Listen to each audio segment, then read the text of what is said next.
আজ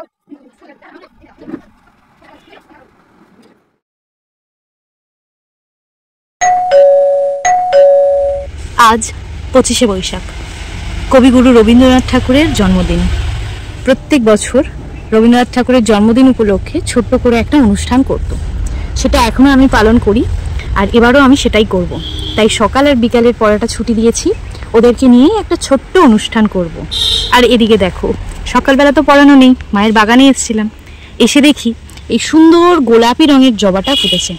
জবাটা দেখতে যে কি সুন্দর লাগছে তোমাদের বলেছিলাম না, আজ অব্দি কখনো ফুল দেয়নি, এই প্রথমেই ফুল দিল, পুরো পদ্ম ফুলের মতন লাগে। চলো, যেহেতু আজকে অনেক কাজ, তাই এখানে আর বেশি সময় নষ্ট করব না, ঘরে যাই, কিছু কাজ আছে, সবটাই আজ তোমাদের সাথে শেয়ার করব। 8 তারিখ রাতেই আমি রাতের ডিনারটা করছিলাম, তখন মা এখানে পরদিন সকালের যে লুচি হবে তার জন্য ময়দাটাকে চেলে নিচ্ছে। আমার সকালবেলায় রান্না বসিয়ে দিয়েছে। এখানে প্রথমেই হবে আমাদের আজকে ছোলার ডাল, ওদের জন্য ছোলার ডাল হবে। এই যে আমার ডাল সেদ্ধ করে নিয়েছে, তো এখন হবে ডাল। ডালের জন্য প্রথমেই আগে আমি ফোড়ন দিয়ে নিচ্ছি তেজপাতা, লঙ্কা আর জিরে।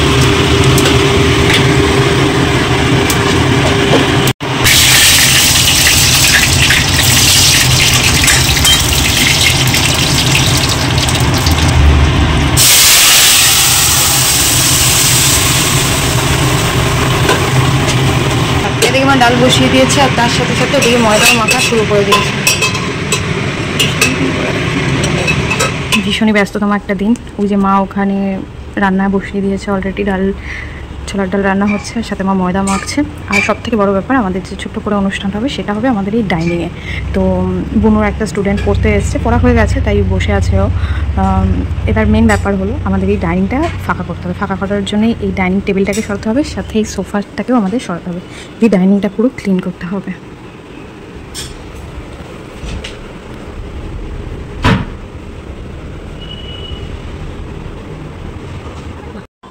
এই উলের হাতের কাজটা আমার মায়ের। মায়ের হাতের কাজ এমনি খুবই সুন্দর। আর যখন আমাদের প্রথম গৃহপ্রবেশ হয় তখন যেহেতু পর্দা লাগানো হয়নি ঘরে, তখন মা এরকম উল দিয়ে বানিয়েছিল, সেই তখনই লাগানো হয়েছিল, তারপর আর লাগানো হয়নি। তারপর আজ আবার বের করা হয়েছে। মাকে বললাম এবার একটু অন্যরকম করে সাজাই, তাই বের করে দাও, তাই মা এটা বার করে দিয়েছে। কি সুন্দর লাগছে না? আমি চলে এসেছি রেডি হয়ে রান্নাঘরে। আমি এখন লুচি বেলছি, মা ভাজি, ওর এখন দিকে আসেনি, তো চলো।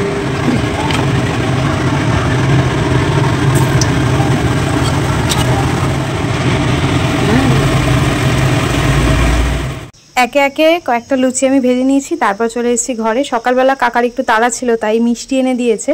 কাকাকে বলেছি 5 রকমের মিষ্টি আনতে, আর 1 রকমের মিষ্টি আনতে ওদের দেবো। কাকা সব মিলিয়ে মিশিয়ে 1 রকমেরই মিষ্টি নিয়ে চলে এসছে। এবার কাকাও চলে গেছে, কি করব, যাই হোক সেই মিষ্টি দিয়ে সুন্দর করে সাজিয়ে নিলাম। আর সকালবেলা কাকাই এই মালাটা এনে দিয়েছে। মানে আমাদের বাড়িতে যেই অনুষ্ঠানই হোক, তাতে বাইরের যত বাজার হয় কিছুটা আমি করি, আর বেশিরভাগটাই কাকা করে দেয়। আর ঘরের যা কাজ সেগুলো তো মা করে। এদিকে সবাই মোটামুটি ওরা চলে এসছে একে একে। প্রথমেই আগে কবিগুরুর গলায় মালাটা পরিয়ে নিয়েছি, তারপর মায়ের বাগান থেকে ফুল এনেছিলাম, আর একটু একটু করে সাজিয়ে নিচ্ছিলাম। আজ বাঙালির সেই স্মরণীয় দিন, এক আবেগ ঘনপূর্ণ দিন, 25শে বৈশাখ। 1861 বঙ্গাব্দের আজকের এই দিনটিতে কলকাতার জোড়াসাঁকোর ঠাকুর পরিবারে জন্মগ্রহণ করেছিলেন কবিগুরু রবীন্দ্রনাথ ঠাকুর। আজ তার 164তম জন্মবার্ষিকীতে কবিকে জানাই আমার সহস্র কোটি প্রণাম। তার একটি কবিতার 4 লাইন আমি পাঠ করে শোনাচ্ছি। চিত্ত যেথা ভয় শূন্য, উচ্চ যেথা শির, জ্ঞান যেথা মুক্ত, যেথা গৃহের প্রাচীর, আপন প্রাঙ্গণ তলে দিবস সর্বরী, বসুধারে রাখে নাই খণ্ড ক্ষুদ্র করি। এই রবীন্দ্র জয়ন্তীতে আমার প্রণাম জানাই সেই কবিকে, যিনি শুধু কাব্য রচনাই করেননি, বিশ্বের বিবেকের সঙ্গে গঠিত করেছিলেন বাংলার চেতনা। বোনের বক্তৃতা দিয়ে আজকে আমাদের অনুষ্ঠানটা আমরা শুরু করেছিলাম। এখানে সবাই চুপ করে বসে বোনের বক্তৃতা শুনলো, আর প্রায় আঁকবে বলে বাচ্চা মানুষ, তাই সবাই সবার রং, পেন্সিল, আঁকার খাতা যে যা এনেছে সবটাই সামনে নিয়ে বসে পড়েছে। বোনের পর আমার স্টুডেন্ট একটা বক্তৃতা রাখছে। অধ্যাপক, শিক্ষক এবং প্রিয় সহপাঠীরা, আজ আমরা এক বিশেষ দিন উদযাপন করতে একত্রিত হয়েছি, রবীন্দ্র জয়ন্তী। 25শে বৈশাখ এই দিনটি আমাদের ভারতীয় ছিলেন একজন কবি, লেখক, সঙ্গীতকার এবং নাট্যকার, চিত্রশিল্পী ও দার্শনিক জীবনে ধারণ করি। সেটাই হবে রবীন্দ্রনাথের প্রতি আমাদের সত্যিকারের শ্রদ্ধাঞ্জলি। ধন্যবাদ।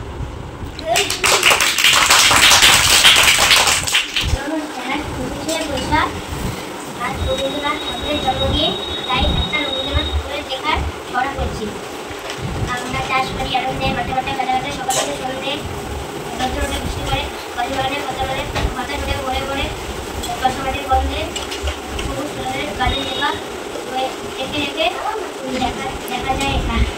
আচ্ছা, খুব সুন্দর হয়েছে, হাততালি। পরের কবিতা বলবে অঙ্কিতা, অঙ্কিতা চৌধুরী। বল অঙ্কিতা। রবীন্দ্রনাথ ঠাকুরের কবিতা বলছিস? জোরে জোরে বলো।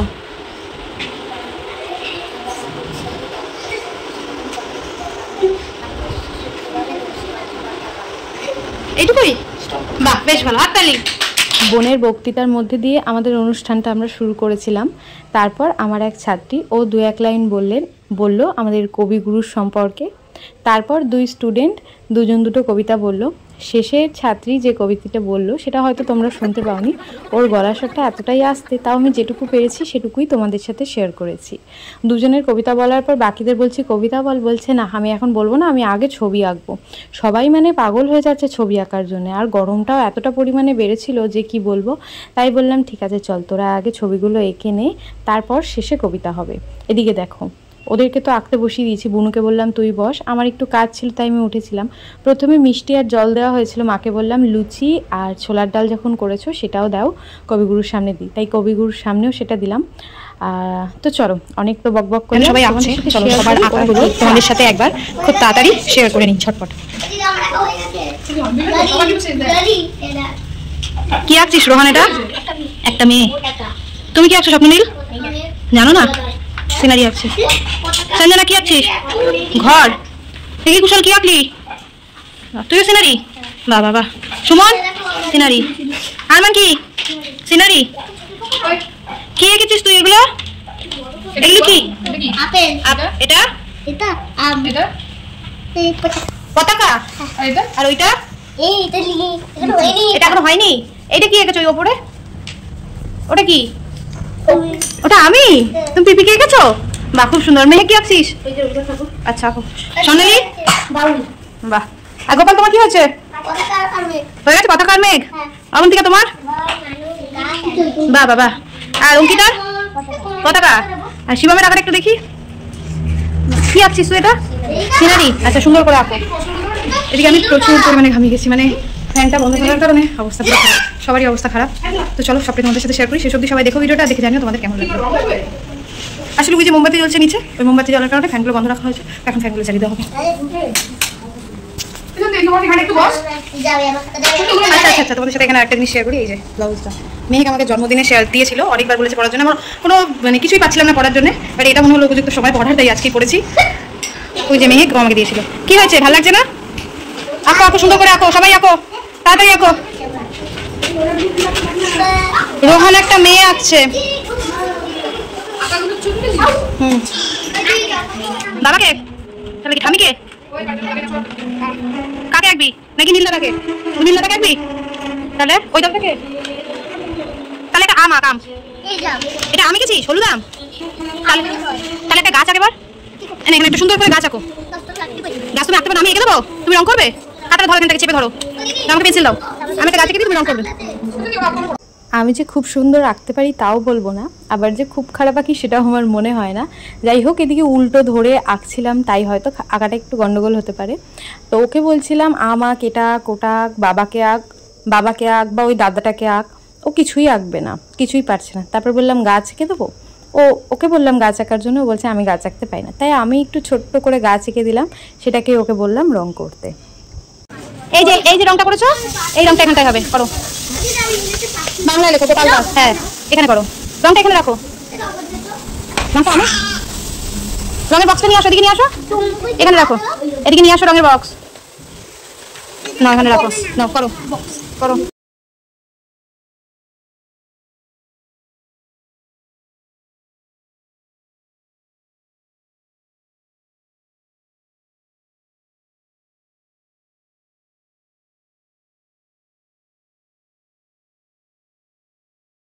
একে একে সবারই প্রায় আঁকা হয়ে যাচ্ছে, আর সবাইকে বলছি নে খাতার পেছনে একটা করে নাম তো তোদের লিখে দে। আর কিছু জনের আঁকা হয়ে গেছে, মা বললে আজকের দিনে কাউকে বকিস না, ওরা খেলা করছে করুক। কেউ কেউ উঠে দাঁড়িয়ে খেলা করছে, এদিকে দেখো শুয়ে পড়ে খেলা করছে। যাই হোক, সবারই হয়ে গেছে, শুধুমাত্র আমার এই একটাই স্টুডেন্ট যার একটু সময় লাগছে, যে কোনো জিনিসের সময় লাগবে সেই জিনিসটা ততটাই সুন্দর হয়। ওর হাতের কাজ, ওর আঁকা এতটাই সুন্দর যে সেই জন্যই ওর সময় লাগছে। তো সেটাই অনেকক্ষণ ধরে আমি দেখছিলাম, দিয়ে ভাবলাম চলো তোমাদের সাথেও একটু শেয়ার করি যে মুছছে খুব কম কিন্তু আঁকছে এত সুন্দর ছোট ছোট্ট করে। আর এদিকে আমি বলেছি তাড়াতাড়ি খাতা দে, অনেকটা বেলা হয়ে গেছে। দেখো রংটাকে নিয়ে কি করছে, রংটাকে গায়ের জোরে ঘষছে, যেন মনে হচ্ছে জামা কাপড়ের ওপর সাবান ডলছে, জামাটাকে কাচবে বলে এইভাবে। আমি বলছি কী করছিস? এ আবার আস্তে আস্তে খুব সুন্দর করে এঁকেছে। যাই হোক, এখানে মোটামুটি সবারই হয়ে গেছে, শুধু ওই যে এক স্টুডেন্ট ওরই আঁকা বাকি আছে, আর সবাই চুপচাপ প্রায় বসেই আছে। সকালবেলার অনুষ্ঠান তো, তাই একটু গরমের জন্য কষ্ট হচ্ছিল। ভেবেছিলাম বিকেলে করব, তারপর আবার সবাই বললো যে বিকেলে যদি বৃষ্টি হয় তাহলে তো হয়তো অনুষ্ঠান আমরা করতে নাও পারি, মানে সমস্যা হতে পারে আসতে, তাই যতই গরম হোক সকালের দিকেই করো। এদিকে আমরা সবাই বসে বসে এখন হাওয়া খাচ্ছি আর ও ছবি আঁকছে।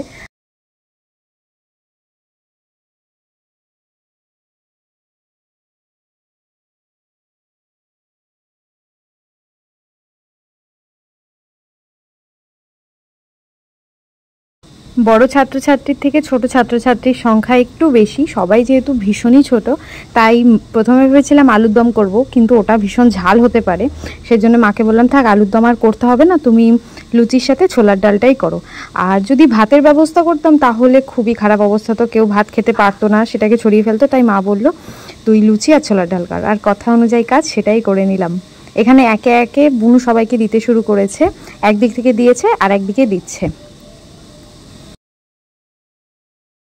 অনেক কজন স্টুডেন্ট বেশ ভালো ছবি এঁকেছে।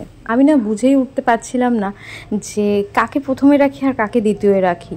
তোমাদের সাথে অন্য একটা ব্লগে অবশ্যই শেয়ার করব ওরা কে কী এঁকেছে। তোমরা একটু কমেন্টে জানিয়ে তো যে কার ছবিটা তোমাদের সব থেকে বেশি ভালো লাগছে।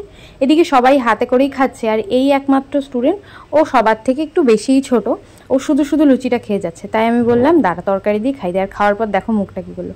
ও প্রথমে না এইভাবেই মিষ্টিটাকে খাচ্ছে। প্রথমবার আমি ভিডিও অন করতে করতে প্রথমবারটা কামড় দিয়ে খেয়ে নিয়েছে, পরের বারটা কোনো মতে তুলতে পারলাম। দেখো খাওয়ার পর, খাওয়া তো হয়ে গেছে, আর কে বসাবে, দিয়ে বললাম যা হাতটা ধুয়ে আয় বাইরে থেকে।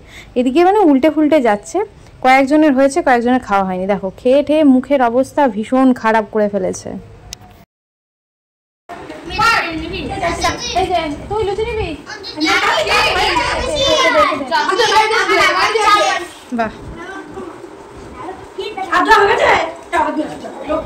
দেখ পিঠে নিয়ে বস।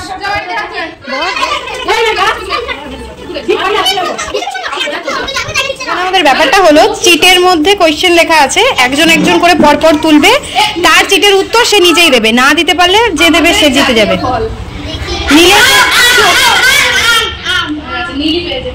যার প্রশ্ন সেই উত্তর দিতে পেরেছে।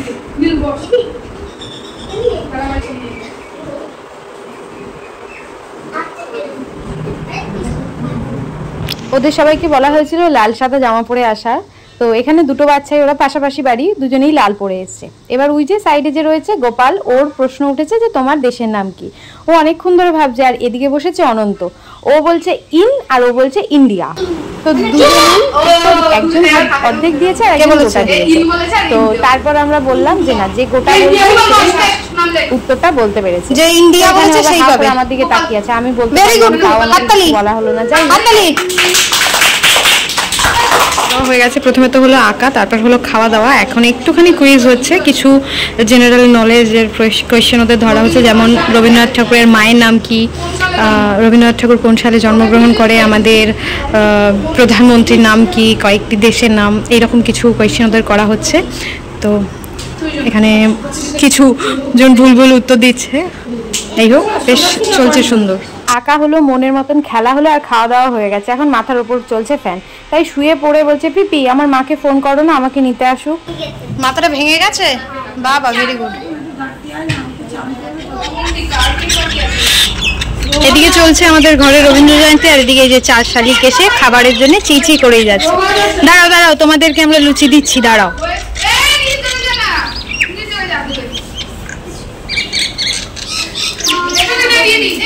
দাও আমাকে দাও। প্রথমে তো বলছি ভালো করে আঁকতে হবে, ভালো করে সব যা যা জিজ্ঞেস করা হচ্ছে সেগুলোর উত্তর দিতে হবে। উত্তর না দিতে পারলে কাউকে কিন্তু কোনো রকম গিফট দেওয়াই হবে না। কিন্তু গিফট তো সবার জন্যই আনা হয়েছে, ওরা ছোট, যারা যারা পেন দিয়ে লেখে তাদের প্রত্যেকের জন্য একটা করে পেন, আর যারা একদম ছোট আছে তাদের জন্য একটা করে পেন্সিল, একটা রাবার আর একটা করে শার্পনার, সবার জন্যই আনা হয়েছিল। আর সবাই বেশ খুশি হয়েছিল। এই দুটো অনুষ্ঠান হয় আমাদের বাড়িতে, এক হলো 25শে বৈশাখ কবিগুরু রবীন্দ্রনাথের জন্মদিন পালন, আর হয় টিচার্স ডে। তখন ওরা এত আনন্দ পেয়েছে। সবাই মজা হচ্ছে? আবার আসছে বছর আবার হবে।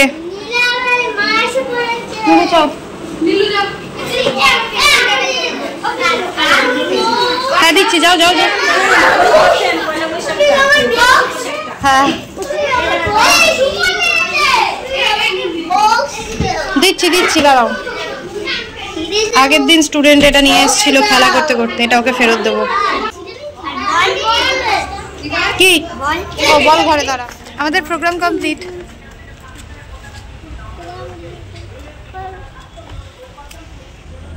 পঁচিশে বৈশাখের অনুষ্ঠান শেষ হওয়ার পর খাওয়া দাওয়া করতে করতে একটু লেট হয়ে গেছিলো, ঘুমাতেও একটু লেট হয়ে গেছিলো।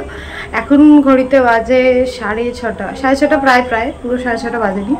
ঘুম থেকে উঠলাম, মানে এত মাথাটা ধরেছে। আমি তো চা খাই না, কিন্তু কালকে আমি খুব সুন্দর চা বানিয়েছিলাম। চাটা আমি সুন্দরই বানাই, তো আমি বিস্কুট ডুবিয়ে খেয়েছিলাম। সেটা খেয়ে আমার মানে মাথাটা ছেড়েছিল। আজকেও সেম এই টাইমে মানে মাথাটা ধরেছে, আমার মনে হচ্ছে চাটা বিস্কুট ডুবিয়ে খাই।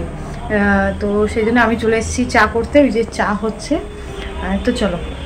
এদিকে আমাদের চা হয়ে গেছে, মা ঘরে ওয়েট করছে। মাও সকাল থেকে ভীষণ ক্লান্ত। আমার বাড়ির যে কোনো অনুষ্ঠানটা যে কোনো কারণেই হোক, আমাদের বাড়ির যে কোনো অনুষ্ঠান হয় আমার কোনো কারণে বা বুনুর কোনো কারণে বা আমাদের তিনজনের কোনো জন্মদিনের কারণে, তো সেখানে আমরা যতটা আনন্দ করি যা করি তাতে কিন্তু সব থেকে বেশি খাটুনি হয় আমার মায়ের। কারণ আমরা বাইরে যাই করি না কেন সেখানে মাথার উপর ফ্যান চলে, কিন্তু রান্নাঘরে একদমই ফ্যানের কোনো ব্যবস্থা নেই। কারোরই রান্নাঘরে হয়তো কোনো ফ্যানের ব্যবস্থা থাকে না, আমাদেরও সেরকম ফ্যানের ব্যবস্থা নেই।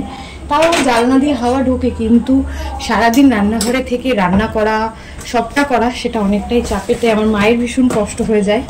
আমার মা কেন প্রত্যেকের বাড়িতেই হয়তো একই হয়। তো সেই জন্য মাকে বললাম তুমি বসো, আজকে চাটা আমি করি। তাই এখানে চা আমি করে নিয়েছি। আর এই যে এই বিস্কুটটা বাবা এনেছে, এতটা ভালো খেতে যে কি বলবো। আমি তো ভাবছিলাম দুটো খাই, তারপর ভাবলাম না, এই গরমে দুখানা খাওয়ার কোনো প্রয়োজন নেই, একটা খাই। তো চলো চাটা খাওয়া যাক।